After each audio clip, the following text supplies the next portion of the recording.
So I have Megan with us. Now, Megan invested in developing her CV.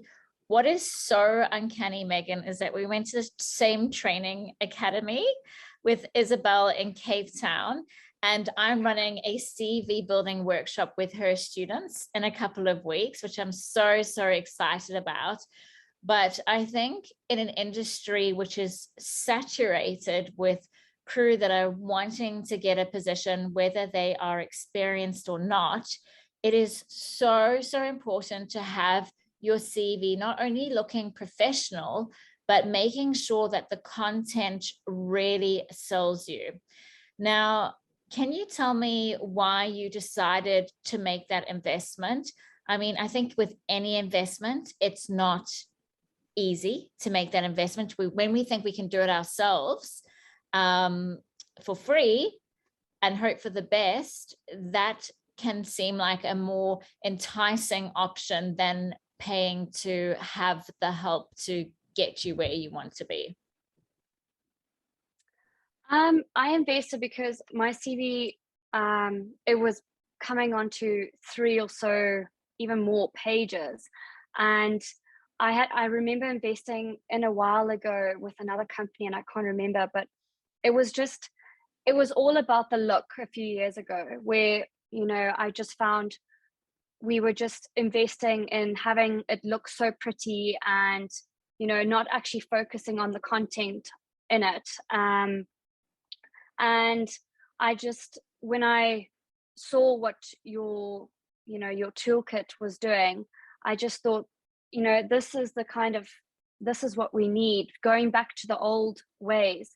When I first did my SDCW and my Strudez course with Isabel, I remember it was just a simple way and simple structure, and just everything was laid out the way it should be. And yours was quite similar to that. So when I had started yachting, I had started with that, but then I thought, oh no, it's not pretty enough. Is it going to get enough attention? And that's when you start trying to make it look very pretty. But you start to learn that it's not all about that, and it's all about the structure, the content in it. Plain and simple is what you want, and professional. Easy when you've got your professional photo, you've got just everything laid out the way it should be in a structure. That's how it should be. When you start playing around with it and start to, make it look pretty, it's just, that's not what everyone's looking for. Then it starts to get so long that it becomes 3 pages, and you start to put so many references on that we actually don't need so many on there, is what I remember speaking to Karine about. And just using your words and your skills and just putting it into, your previous jobs is just all what you need. You don't need this long story, and keeping it to 2 pages and professional. So Megan, how much time did you invest in writing your CV following the course guidelines? I invested about 2 days. I mean, I sat through an afternoon and I just started to write and play around with it. And then on the second day, I went over it one more time and then did my photo. So it took me about 2 days, or a day and a half, should I say, just, having to read over it and go through it again. And that sounds about right, because when I write professional CVs, and I've done hundreds and hundreds, it will take me about 8 hours to write a CV. If I had to write my own, I wouldn't write my own CV because it takes that long, and I'll just get so frustrated. I'd rather pay someone to do my own CV. But that gives you an indication of how much time you should be investing in your CV. This is your personal brand. And this is a message that you're sending to others about yourself. And I think all people should take note with regards to the structure and the content, because I've received heads of department CV where they've simply listed the duties associated with their roles. So let's say cabin inspections or detailing the cabins or being on service, doing silver service, and it's so generic.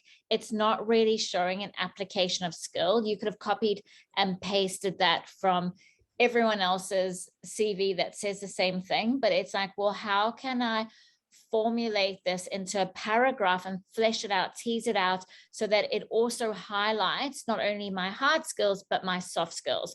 So it does take a lot of work to think about what you need to say, and also using the right power words. And I know I've put resources on where you can find those power words to really uplift your CV and stand out from the crowd.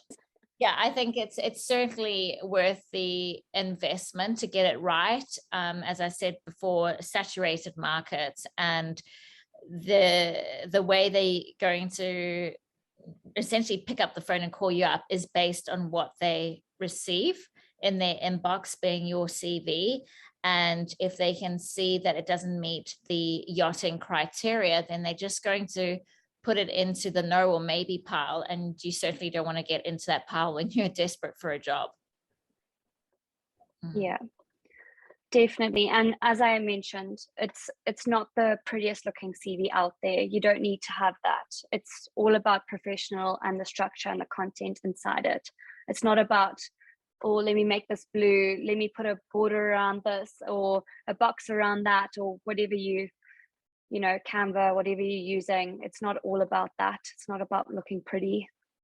It's not. And I mean, you're in a senior position. So when you look for CVs, I don't think you're screening to look for the most colorful, brightest, or prettiest CV. You really want to know, can they do the job? And how you're going to know whether they do the job is how they formulate their description for each position. Absolutely, 100%. And just so plain and simple is just works best. You know, you can easily read through it and not having to look in different places. Where's this?